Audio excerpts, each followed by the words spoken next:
What's up, everybody? So, the trailer for Brad Pitt's new movie F1 just dropped today or a few hours ago.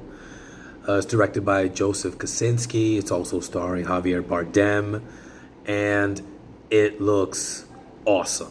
Now, I'm a huge fan of Joseph Kosinski when he does movies like this. That's kind of basically a visual spectacle. And it's giving me some reminiscent of like Tony Scott vibes in the sense of like, okay, Tony Scott did a Top Gun movie, and then he did the NASCAR movie Days of Thunder with Tom Cruise as well. And this is, kind of reminds me a little bit of that. But it's also like what I really enjoy about it is that he is going to bring his visual sensibilities to something as exciting as a car race. So I'm really digging it so far. It seems as if the premise of the movie is basically Brad Pitt is this old, grizzled veteran who's got a lot of experience and knowledge and has the right temperament on the track. It's off of the track that, kind of distracted him from him achieving his greatness. And Javier Bardem's character looks to be like the owner of this F1 team is coming to recruit him because he has a rookie who's got all the talent in the world, but is just doesn't have the temperament.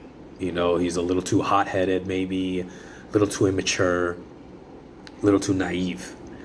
And he's bringing in Brad Pitt to kind of help mentor him along the way, help him deal with the pressures, help him kind of have a bigger picture view of things instead of just being young and dumb type of deal. And I'm loving it. There's some really cool establishing shots of, tracks in Dubai.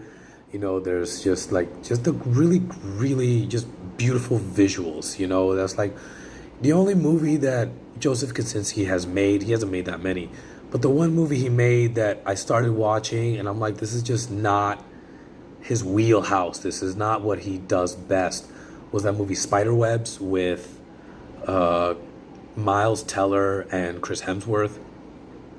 That's more of like a psychological kind of piece, where there's a lot of interesting philosophical questions being asked about human behavior and human psychology and manipulation and things like that. Joseph Kosinski is like, give him something cool to film, and he will film it in the coolest way you can imagine. I don't think there could have been really another director that could have helmed a Top Gun movie after Tony Scott, and he proved me so wrong. I really enjoyed Oblivion. I actually enjoyed it. It came out maybe the same year or maybe a year apart from Edge of Tomorrow, and everyone talks about Edge of Tomorrow, and it's a great movie. Don't get me wrong, I love that movie. But I enjoy Oblivion way more from a stylistic standpoint. It's also, you don't get to see Tom Cruise match up with actors of his caliber as much anymore. I think that's one of the things that has, Edge of Tomorrow is so cool because it's like Emily Blunt has the chops to go toe-to-toe with him. And in Oblivion, he has Morgan Freeman. But Kosinski just knows how to point the camera in a way that is compelling, that is thrilling, and I think he should just do more of that. If he wants to do a boxing movie after this, if he wants to do like a war drama of some kind, I'm totally down with it, and I'm totally down with this.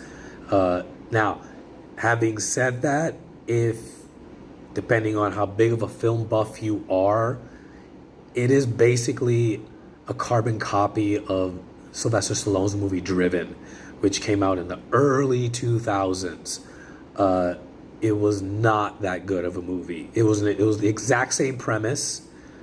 I just think the execution, the director of that movie is not as capable as Joseph Kosinski at pulling off what I feel needs to be pulled off for a movie like this, And judging by the trailer, It's got everything that you want from a sports movie aspect of it.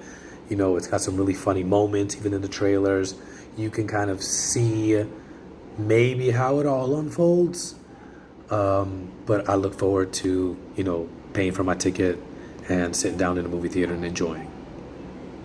What about you guys? Let me know what you think in the comments below. Smash that like button, give me a follow, and I'll see you guys next time.